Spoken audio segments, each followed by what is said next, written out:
एक हम ऐसे वीर पुरुष की हिस्ट्री आपके सामने लेके आए हैं। उनका नाम है बाबा शाहमल जाट तोमर।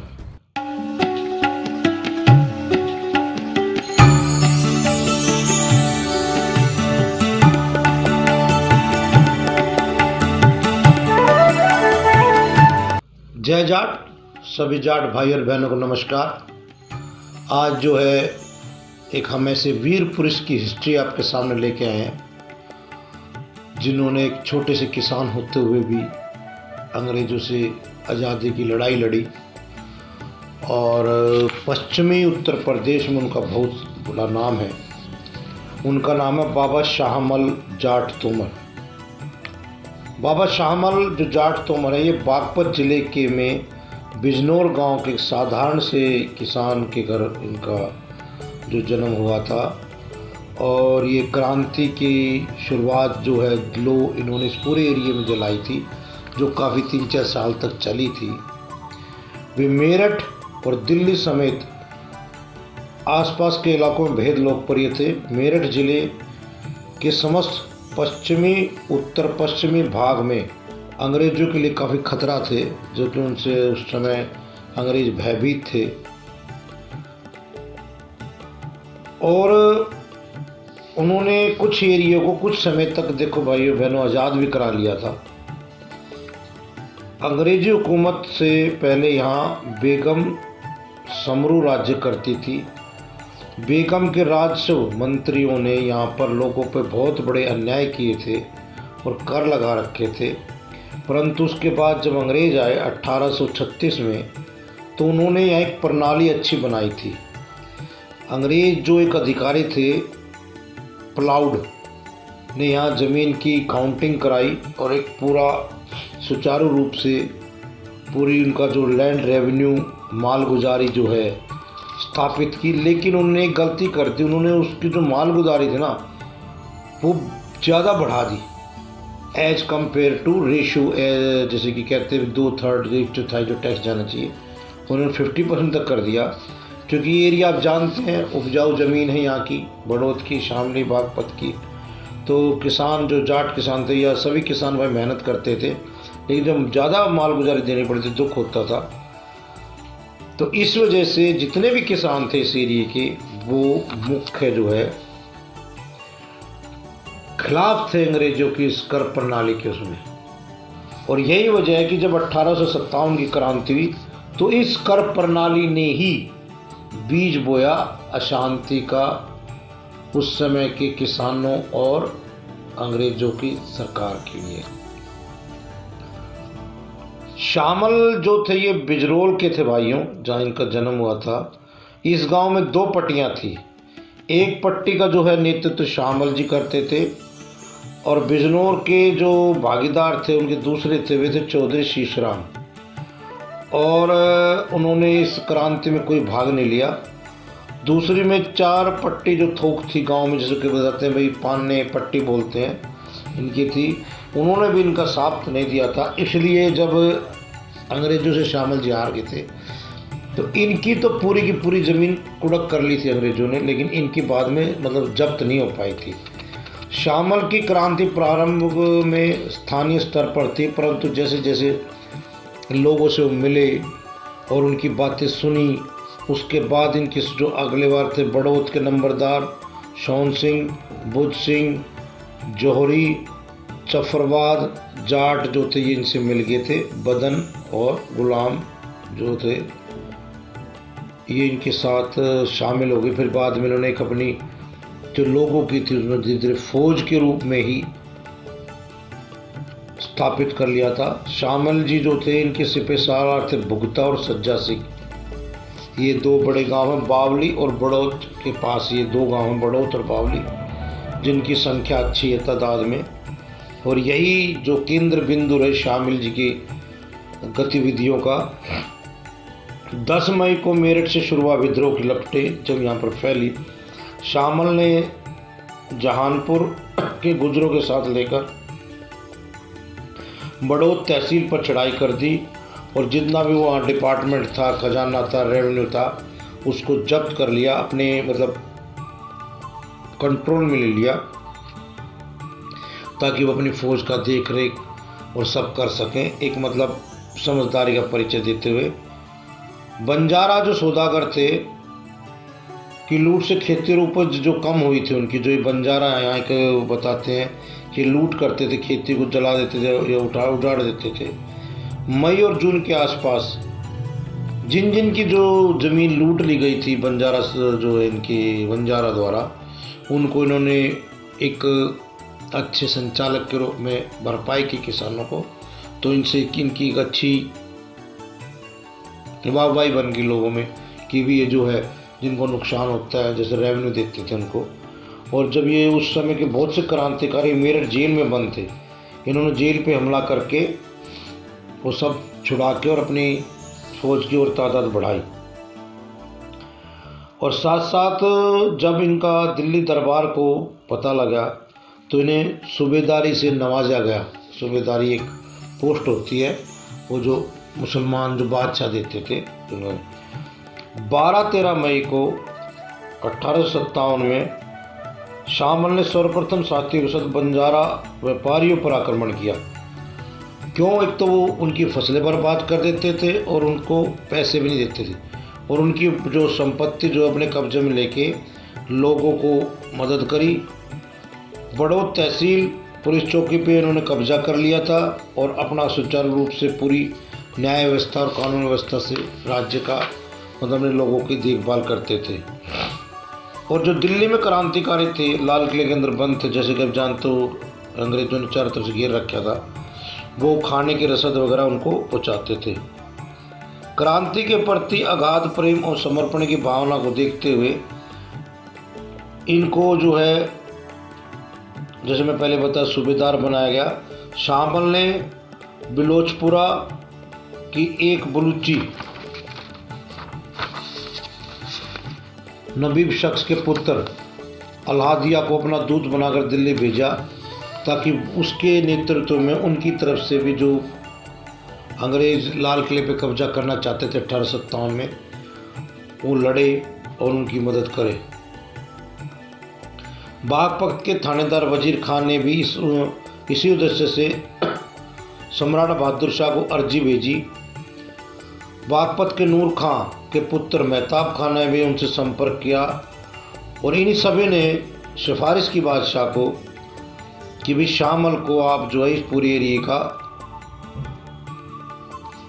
मतलब नेतृत्व दें ताकि काम हो सके। इसके साथ साथ शामल जी ने क्या किया, जो कम्युनिकेशन सिस्टम था अंग्रेजों का, जो आना जाना, वो सब इन्होंने ठप करके उनके आपस में कम्युनिकेशन तोड़वा दिए, और इन्होंने फौज अपनी बढ़ा ली। और धीरे धीरे उन्होंने जो है 84 गांव का हेड खाप जिसको बोलते हैं वो बना दिया गया। वह एक स्वतंत्र क्षेत्र के रूप में संगठन किया। इन्होंने पूरा का पूरा डेवलप किया। एक पुल था जो जमुना को जोड़ता था हरियाणा से इधर, वो भी इन्होंने तहस नहस कर दिया ताकि अंग्रेजी फौज उधर से हमला ना कर सके। उसके बाद इन्हें एक पार्ट था जो जमुना का इधर, ये सारा बड़ौद शामली जो था, इसके अपने आप को उसने इन्होंने राजा घोषित कर दिया और पूरे के पूरे उससे वो करने लगे, राज्य करने लगे, जिससे दिल्ली की उभरती फौजों को रसद जाना कतई बंद हो गया और मेरठ की क्रांतिकारियों को मदद पहुंचती रही। इस प्रकार एक छोटे किसान ने एक बड़े क्षेत्र पर अधिकार जमा लिया और उसको पूरा एक राज्य की तरह स्थापित करके राज्य करने लगे। बहुत कम समय में 3-4 महीने में देखो इन्होंने भाइयों सब कुछ कर लिया।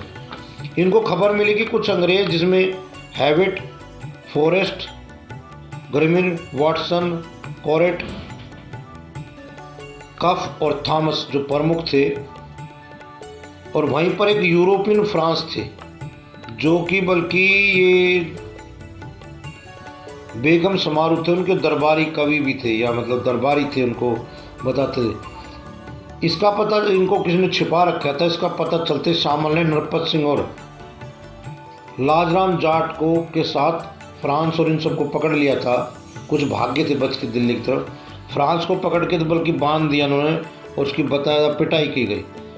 बनौली के जो महाजन थे उन्होंने का पैसा दिया एवज में, तब इस फ्रांस को छोड़ा गया। मेरठ से दिल्ली जाते हुए डनलप, विलियम्स और ट्रिम्बल ने भी फ्रांस की जो है इसकी मदद करके, जो ये यूरोपियन फ्रांस था, इसको लगे। फ्रांस को उसके पड़ोस के गांव सुनहेड़ा के लोगों ने बताया कि इस्माइल राम भाई जासूदी के नेतृत्व में शामल ने जो अंग्रेजों के खिलाफ कार्रवाई करी है और जो आप यहाँ से निकल के भाग जाए। शामल के प्रयत्नों से हिंदू मुसलमान उस समय एक होकर लड़े थे इस क्रांति को, और हरचंदपुर, ननवा, काजिम, नानुहन, सरकलान, बिजरोल, जोहड़ी, बिजवाड़ा, पूट, धनोरा, बुडेरा, पाइस, गुराना, नंगला, गुलाब, बडोली, बली, बनाली, बागू, संतोखपुर, हिलवाड़ी, काट लिया इसको, पूट, धनोरा, बागू, संतोखपुर, हिलवाड़ी, बड़ौत, औसख, नादिर, हस्थाल, असालत, खरमाम, खरास गांव के लोगों ने इकट्ठे होके पूरी की पूरी हर घर से एक इन्होंने अपने बच्चों को भेजा आज़ादी की लड़ाई के लिए। ये एरिया है वो आसपास के गांवों का चुन किया। कुछ बेदखल हुए जाट जमींदार जब शामल के साथ छोड़कर अंग्रेज अफसर डनलप की फौज का साथ दिया तो शामल ने 300 सिपाहियों को भेजकर बड़ोस गांव पर कब्जा कर लिया। जब अंग्रेजी फौजों ने गांव को घेरा डाला तो शामल उससे पहले ही गांव छोड़ के चले गए थे। अंग्रेज फौजों ने बचे हुए सिपाहियों को मोट के घाट उतार दिया और 8000 मन गेहूं जब्त कर लिया। इस इलाके में शामल का इतना दबदबा था कि जब अंग्रेजों ने इस गेहूं की बोली लगाई तो किसी ने बोली लेके नहीं खरीदा। गांव वालों को सेना से बाहर निकाल दिया गया जो आसपास थे, और दिल्ली से आए हुए 2 गाजी एक मस्जिद में मोर्चा लेकर लड़ते रहे। सेना कामयाब रही और ये दोनों मारे गए। बाद में शामल ने जमुना नहर पर सिंचाई विभाग का जो ऑफिस होता था उसको अपना हेडक्वार्टर बनाया और अपनी जो जासूसी विंग थी उसको डेवलप कर लिया था ताकि अंग्रेज क्या कर रहे थे इनको खबर मिलती हुई। एक बार आमने सामने में एक लगभग 130 अंग्रेज जो थे उनसे लड़ाई हुई और उन्होंने उनको बुरी तरह हरा दिया। उनमें बहुत से अंग्रेज मारे गए थे। इलियट ने 1830 में लिखा है कि पगड़ी बांधने की प्रथा व्यक्तियों को आदर देने की प्रथा नहीं थी बल्कि स्वयं नेत्र प्रदान करने के संगात के रूप थी। मतलब जो पग बांधते थे राजे महाराजे, ये पहले प्रथा नहीं होती थी, पर बाद में इन्होंने ये प्रथा क्यों बड़े लोग बांधने लगे उसको देख देख के छोटे लोग भी बांधने लगे थे, ये थी। शामल ने इस प्रथा का पूरा उपयोग किया। शामल बड़ोस गांव में भाग लेकर निकलने के बाद में गांव में गया और लगभग 50 गाँव को में दोबारा इकट्ठे हो गए, क्योंकि एक बार जो हार गए थे उनकी फौज बहुत सी मारी गई। दोबारा नई फौज बनाकर दोबारा मैदान में आकर डट गई। दिल्ली दरबार शामल की आपस में अलिखित संधि, मतलब इनका कम्युनिकेशन था, ट्रीटी थी। अंग्रेजों ने समझ लिया कि दिल्ली की मुगल सत्ता को बर्बाद करना है तो शामल की शक्ति को दुरुस्त करना आवश्यक है। उन्होंने शामल को जिंदा मुर्दा पकड़ने के लिए उनके ऊपर 10,000 रुपये का उस समय इनाम घोषित किया। डनलप जो कि एक अंग्रेज फौज का नेतृत्व कर रहे थे, वो शामल की फौजों के सामने से भागना पड़ा था क्योंकि उनकी जो पीछे से एकदम जब 50 गांव की फौज निकल के आ गई तो वो उनको कंट्रोल नहीं कर पाए थे। चारों तरफ से बढ़ते हुए जाट और नगाड़े जब उनको घेर लिया तो वो इतने कम वो हो गए कि इनकी जो वॉइस थी ड्रम्स की उससे भाग गए थे। आंधी से सामना और फौज जो है खाकी रिसाला पहले फौज को बोला जाता था भाइयों, ये ज़रा ध्यान रखना इस बात का। अब उसका सामने टिकना मुश्किल था जो अंग्रेजों की खाकी रिसाला था, क्योंकि चारों तरफ से गाँव आप भी जानते हो जो जनता होती है, किसान जब सब इकट्ठे हो जाए तो क्या कर लेगी सरकार। एक जाट शामल ने जो बड़ौत परगने के गवर्नर था उन्हें राजा की धीरे धीरे जो शामल ने था अपने आप को राजा घोषित कर दिया एक परगने का। फिर बाद में 3-4 परगनों का और नियंत्रण कर लिया। दिल्ली के घेरे के समय जनता और दिल्ली इसी व्यक्ति के कारण जिंदा इसलिए थी क्योंकि फूड रेवेन्यू रिसर्च जो खाना आता था वो यहाँ से सप्लाई जा रहा था इस एरिया, क्योंकि आप जानते हो बागपत इस एरिया का बहुत बड़ा ही अच्छी उपजाऊ ज़मीन है और डेवलपमेंट अच्छी है। छपरा गांव के त्यागियों, बसोद के जादूगर और बीजपुरी के गुजरों ने भी शामल के साथ नेतृत्व में मतलब क्रांति में साथ दिया था।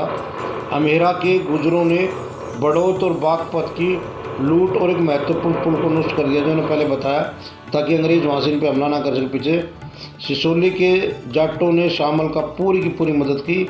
इनके एक सूरजमल थे जिनको उन्होंने मदद की थी, और इस एरिया में कुछ सरदार भी बताते हैं वैसे जो पहले आए थे, उन्होंने भी क्रांति में काफी पार्ट लिया था। जुलाई 1857 में क्रांतिकारी नेता शामल को पकड़ने के लिए अंग्रेजों ने बहुत ही डेवलपमेंट की और 7000 की फौज पीछे से मंगाई। जमींदारों में किसानों को मिलके और अंग्रेजों में काफ़ी मुकाबला हुआ। यहाँ पर जो शामल के भतीजे भगत के नेतृत्व में जो फौज की थी, वो एक बार तो अंग्रेज भाग गए और दोबारा फिर उन्होंने हमला किया था। अच्छा, यहाँ एक बात और बताएं भाई, इस जो एरिया में तो देखो भाई साहब, एक्चुअली होता है कि शामल को लोकल एरिया की पहचान थी, अंग्रेजों को नहीं थी, और जब गांव साथ हो जाए तो बाहर की फौज कमज़ोर पड़ जाती है। पहली जो जीत अंग्रेजों पे हासिल की इतनी बड़ी फौज के सामने भी शामल की, उसकी 3 वजह थी। एक तो लोकल एरिया की जान पहचान होना, दूसरा किसान जो है गुरिल्ला वारफेयर कर रहे थे और चूँकि अंग्रेज बाहर के थे उनको पूरी एरिया का पता नहीं था, और तीसरा शामल जी की दूरदृष्टि देखने, उन्होंने पुल को तोड़ दिया था जो जमुना के ऊपर था, उधर से अंग्रेजों को मदद न मिल सके। डल्लब शामिल के भतीजे भक्ता के हाथों मरते मरते बार बार बचे, और उनके एक जो अंगरक्षक है बल्कि वो मारे गए थे। जब दोबारा अंग्रेजों ने हमला किया तो उस समय एक अंगरक्षक थे, शामल जो है वो घोड़े पर लड़ रहे थे, और डल्लब का एक अंगरक्षक था, वो फिरंगियों जो है उससे जैसे उन्होंने शामल को पहचाना तो उन्होंने आवाज़ लगाई और सारे अंग्रेज वहीं इकट्ठे हो गए, उन्होंने घेर लिया। शामल जी बड़ी बहादुरी से लड़े और उनकी तलवार गिर गई उनके हाथ से, परंतु दुख की बात है, और तलवार गिरे तो जैसे डिसबैलेंस हुए घोड़े से तो उनकी पगड़ी गिर के खुल गई।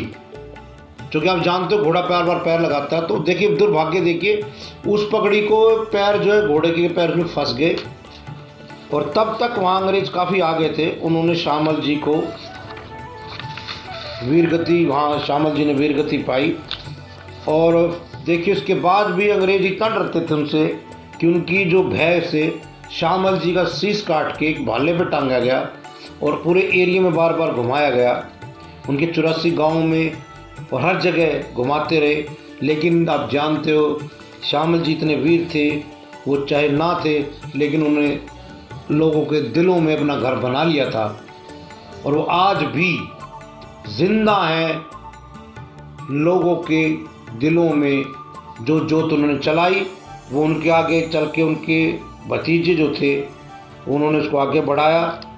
लेकिन आप जानते हो उसके बाद ये जो है 1857 का क्रांति बुरी तरह कुचल दी गई थी। जो इनके शामल जी के पुत्र थे, देखिए पूरा परिवार ने कैसे बलिदान दिया। वो लिज्जा मल जाट थे, वो बड़ौत के क्षेत्र में अपनी क्रांति को जिंदा रखते रहे, और एक बार वो अंग्रेजों के हाथों पकड़ लिए गए। वो उनके 32 साथी बताए हैं, टोटल 32 के 32 साथियों को सजाए मौत दे दी गई अंग्रेजों द्वारा। और आज भी यदि आप लोग ऐसे वीर साहसी क्रांतिकारी जाट भाई के दर्शन करना चाहते हैं तो उनकी जो समाधि है वो बड़ौत के पास है, और आप चाहें तो वहाँ दर्शन करें और ऐसे वीर जाट को सम्मान दें। आज भी उनका स्मारक है उनके गांव में, बिजरोल जो उनका गांव है उसमें। तो भाइयों, ये पूरी हिस्ट्री थी शामल जाट तोमर जी की, जिन्होंने क्रांति के लिए अपना सब कुछ न्यौछावर कर दिया। बाद में अंग्रेजों ने इनकी ज़मीन भी जब्त की। इसीलिए आपको बताते हैं क्रांति ऐसी नहीं मिलती फ्री में, उसके लिए बलिदान देना पड़ता है, बर्बाद होना पड़ता है। लोग कहते हैं क्रांति मिल गई, वो लोग जो चमचे चापलूस होते थे अंग्रेजों के, वो राज करते, ये ना करते। देखिए ये अलग अलग थ्योरीज है। कोई कहता है क्रांति सभी ने दी है, बलि दी तभी तो देश आज आज़ाद हुआ हमारा। किसी ने शिक्षा के रूप में दी, किसी ने क्रांति के रूप में दी, किसी ने आंदोलन के रूप में दी। सभी ने पूरे हिंदुस्तान के लोग भाइयों ने क्रांति में भाग लिया, तभी जाके आज जो है हमारे देश को क्रांति मिली, हमारे देश को आज़ादी मिली। आपके पास भाइयों कोई और ऐसी हिस्ट्री हो जो कि ऐसे वीर वीरांगना, वीर जाट भाई किसी भी क्षेत्र में हो, चाहे वो साइंटिस्ट हों, चाहे वो सेनानी हों, चाहे फौज में लड़े हों, चाहे क्रांति के लिए लड़े हों, या कुछ लोग भाई यहाँ से जाके बाहर जिन्होंने तरक्की की हो, बिजनेस की हो, तो सबकी हिस्ट्री आपके सामने मिलाना हमारा उद्देश्य है। साथ साथ आप लोगों से निवेदन है भाइयों, जाट डायरेक्टरी बन रही है, उसमें प्लीज़ रिक्वेस्ट आपसे बार बार हाथ जोड़ के अपना नाम, पिता का नाम, एड्रेस, फ़ोन नंबर डालें, ताकि हम एरिया वाइज वो जो डायरेक्टरी पूरी कंप्लीट कर सकें।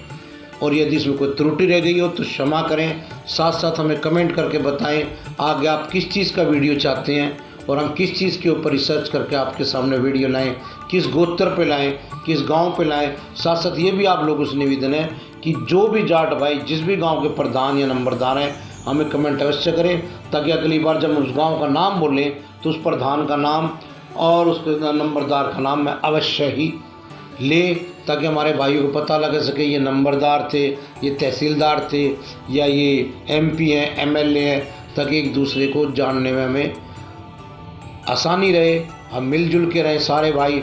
चाहे कोई भी हम जाट हैं, चाहे वो सिख जाट है, चाहे क्रिश्चियन जाट है, चाहे बिश्नोई जाट हो, चाहे मुस्लिम जाट हो, कोई हो, हम जाट के ऊपर ध्यान देते हैं। तो भाइयों मिल के रहो और खूब तरक्की करो। इसी के साथ जय जाट।